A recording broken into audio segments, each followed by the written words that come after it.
How many times have you set goals in life? And how many times have you actually achieved them? In this video, we're going to talk about why goals cause depression and what you can do instead.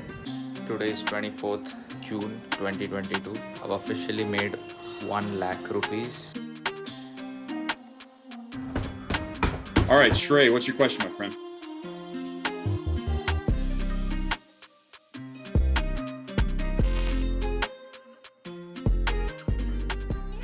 So let's immediately start downsides and disadvantages of goals. Goals make you unnecessarily obsessed with a certain thing and makes you do foolish things like talk about your goals to other people. The reason we don't talk about goals to other people is that people do not care about your goals for two reasons. Firstly, if you tell someone your goal, the first criteria it needs to meet is that does it make sense according to their worldview? Most likely it's never gonna be that. Just think about when your friends tell you their particular goals. Do you really take that much interest?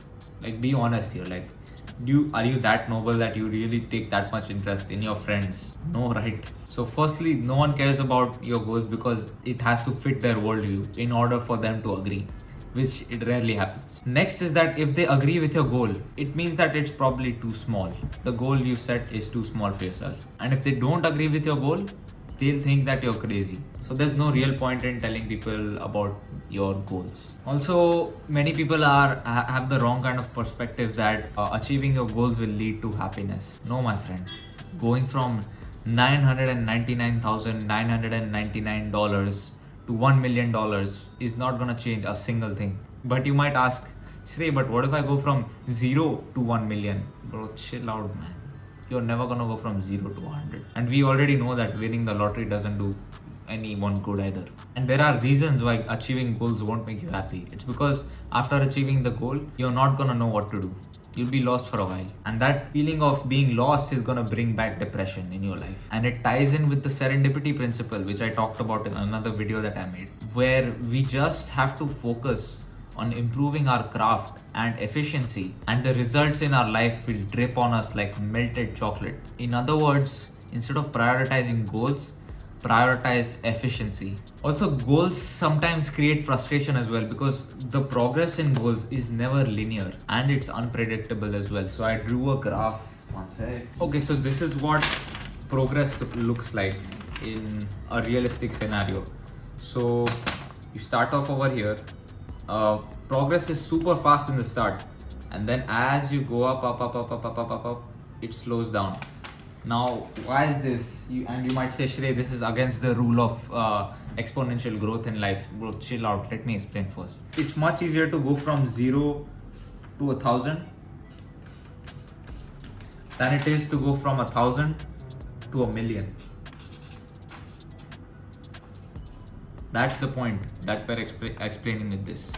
It's much easier to lose the first 2 kgs than it is to lose the next 8 kgs. Okay? And that's the problem with goals because it can cause frustration and it really can mess you up sometimes because progress is not linear. And tying it in with the first point that we made, announcing your goals to people is almost like watching a motivational video where you feel good but you haven't really gotten anything done. If I say, yeah man, this is the time when I'm gonna hit 1k subs on YouTube. This time, let's go. It's the same as me watching a Sandeep Maheshwari video or some Variko video of them saying, "आप कुछ भी कर सकते हो, कुछ भी कर सकते हो."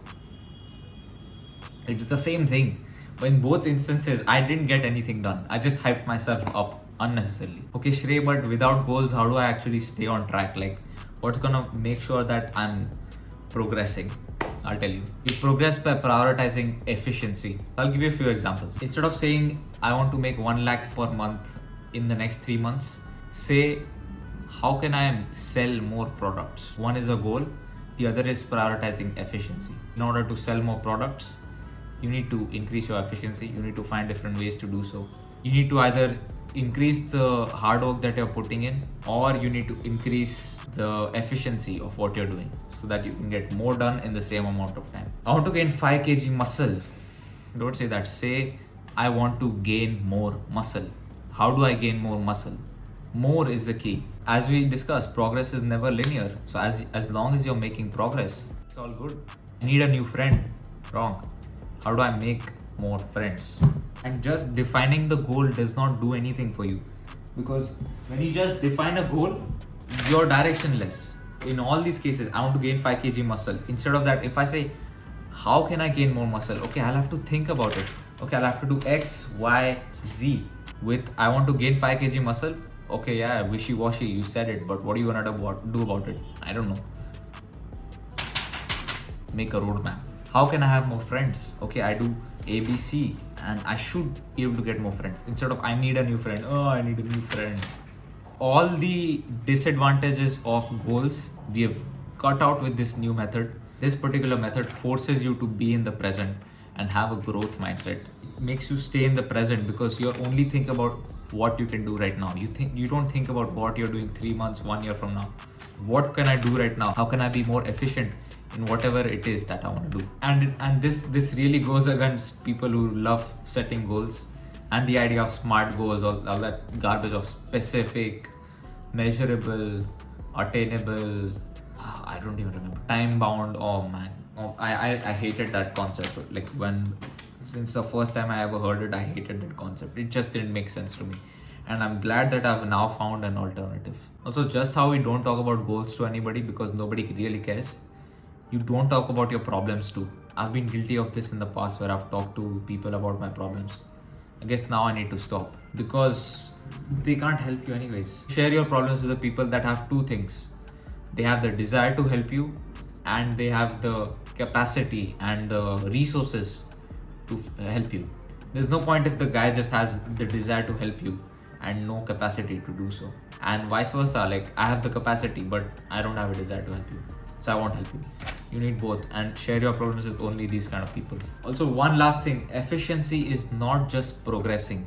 So when we are becoming more efficient, we are not just improving our systems. We are not just improving the ways we work. We're not only just making things faster, better, smoother. We're creating a compounding effect because the things add up. Alright, so it creates a compound effect because let's say this was your method 1 where you increased your efficiency by 2%. Next time you bring in a new system, you think about, okay, how can I do more? How can I improve this further? 2% more. It's not 2% from baseline, it's 2% from where you were before. And then 2% adds on top of that. If you bring a big change, you like discover some new kind of system, you read a book or something. You're like, damn, I need to apply this. This is gonna increase my efficiency by 20%. Oh man. So you can save your time, make more money, do all things more efficiently if you just change the way you structure your goals. Don't set goals. Think about how you can make progress efficiently. Hope you learned something from this video. That's all. Take care.